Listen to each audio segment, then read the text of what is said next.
قال الله تعالى في كتابه الكريم أعوذ بالله من الشيطان الرجيم بسم الله الرحمن الرحيم يعلم خائنة الأعين وما تخفي الصدور صدق الله العظيم وقال رسول الله صلى الله عليه وسلم اتق الله حيثما كنت صدق رسول الله فيما قال أو كمل قال أو قريبا من.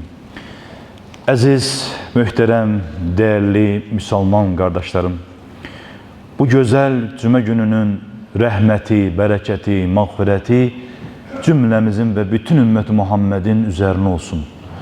Onun Resulü iki Cahan Güneş Efendimiz Hz. Muhammed Mustafa sallallahu aleyhi ve selleme ve onun ehli beytine salat-ı şerifler olsun. Əziz, değerli kardeşlerim, bugünkü cümə xutbəsinin mövzusu texnologiya əsrində mənəviyyatın qorunması.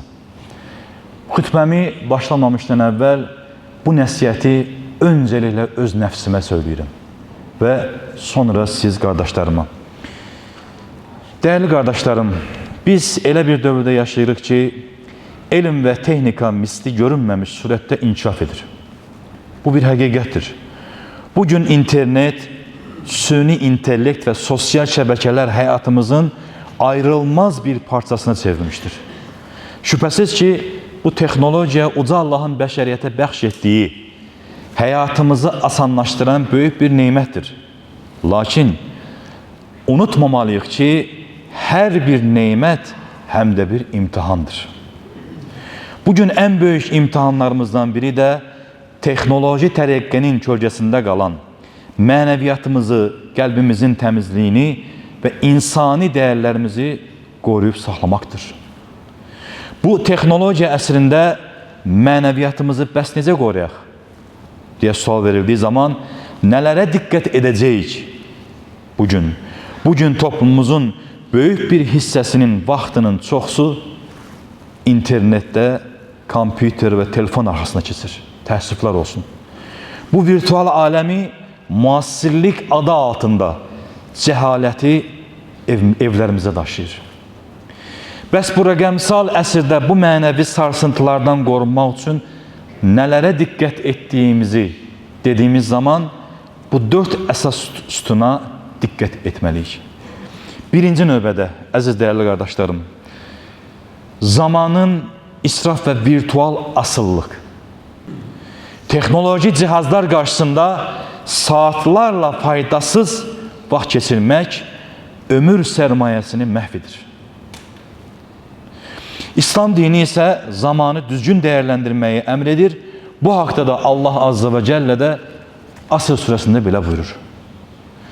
Əsrə zamanı and olsun ki, insan vaxtını boş şeylərə sərf edərək mütləq ziyandadır. Yalnız o kimsələr müstəsnadır. Onlar iman gətirib yaxşı əməllər edər, bir-birlərinə haqqı və səbri tövsiyə edərlər. Bu haqda da Peygamber Efendimiz sallallahu aleyhi ve sellem hadis-i şərifində belə buyurur. Qiyamət günü bəndə 4 şeydən, ömrünü harada və necə xərclədiyindən, gəncliyini harda keçirdiyindən, malını hardan qazanıb hara xərclədiyindən və elmi ilə nə əməl etdiyindən sorğu-sual olunmayınca yerindən tərpənə bilməz. Qardaşlar, bilməliyik ki, internetdə, sosial şəbəkələrdə o keçirdiyimiz o vaxtlar var ha, hər dəqiqənin hesabı qiyamət günü bizdən soruşacaqdır. Allah Resulü sallallahu aleyhi ve sellem bir Buxari hədisində belə buyurur. 2 nemət var ki, insanların çoxu onları istifadədə aldanır.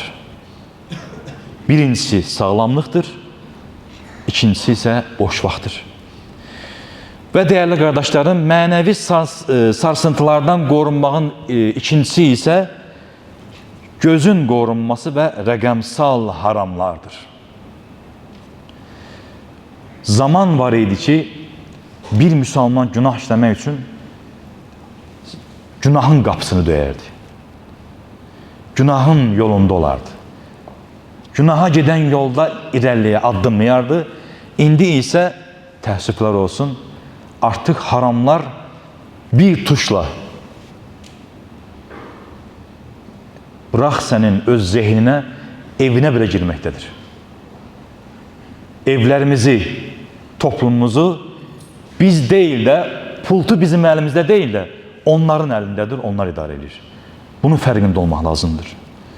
İnternet dünyası insanı bir toxunuşla müxtəlif günahlara aparır. Əxlaqsız mənzərlərə apara bilir. İslam elə bir dindir ki, qardaşlar, gizli və ya aşkar hər yerdə iffəti qorumamızı buyurur. Nur surəsinin 30-cu ayətində Allah Azze və Cəllə belə buyurur. Mömin kişilərə de ki, gözlərini haram edilmiş şeylərdən çevirsinlər. Naməhrama baxmasınlar. Başqa bir ayət kəlmədə Allah Azze və Cəllə Qafir surəsinin 19-cu ayətində belə buyurur. Allah gözlərin xaincəsinə baxışını və kökslərdə nələr gizlətdiyini bilir. Allah Resulü sallallahu aleyhi ve sellem bu haqda da hədis şərifində belə buyurur. Harama baxmaq iblisin zəhərli oxlarından biridir. Kim Allah qorusundan bunu son qoyarsa, baxmazsa, Allah ona elə bir iman daddırar ki, onun şirinliyini qəlbində hiss edərsin. Əsas da hünər ondan göz çevirməkdir. Allah nəsib eləsin. Allah bizə yardım eləsin. Başqa bir hədis şərifdə buyurulur ki, harada olursunuzsa olun, Allaha qarşı gəlməkdən çəkinin. Dəyərli qardaşlarım, mənəvi sarsıntılardan qorunmağın üçüncüsü isə sosial mediada yalan, qeybət və böhtan və bunun da yayılması.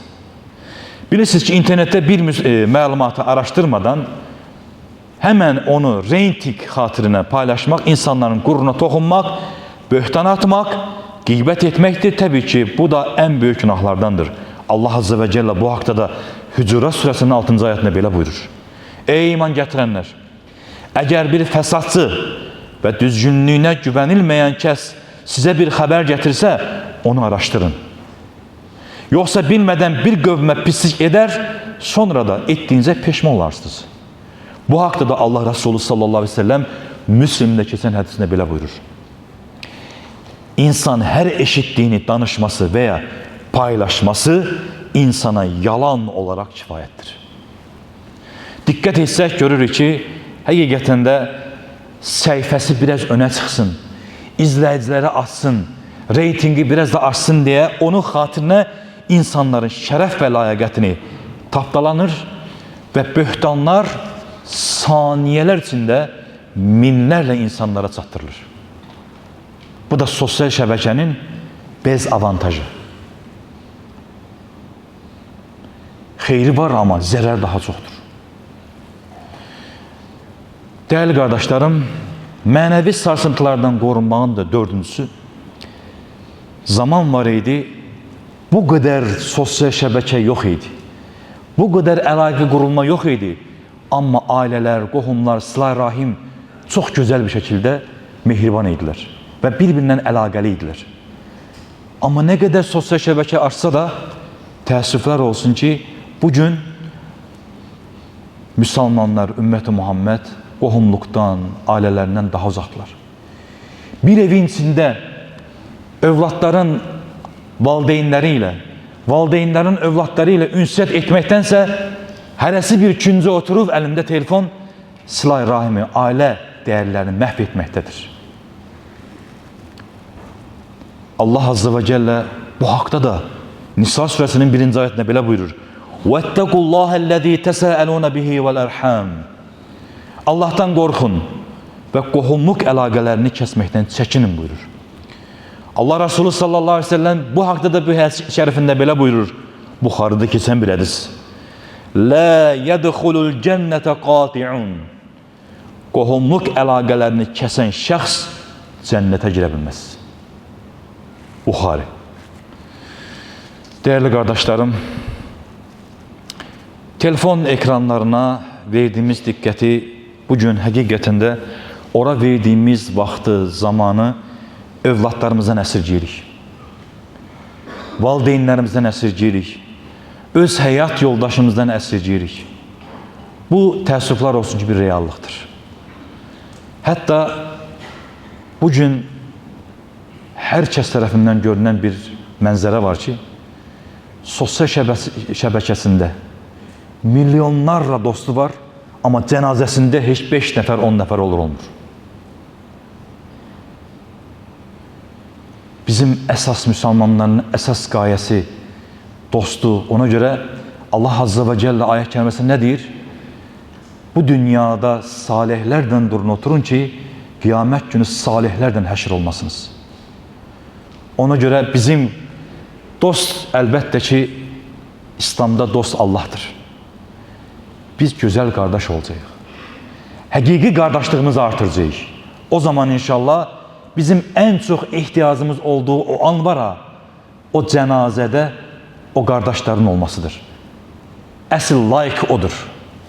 Allah Teala cümləmizi bu yaşadığımız çağın həqiqətlərini qəbul edərək, onların əsri olmadan öz rızasını qazanarak yaşamağı nəsib eləsin. Amin.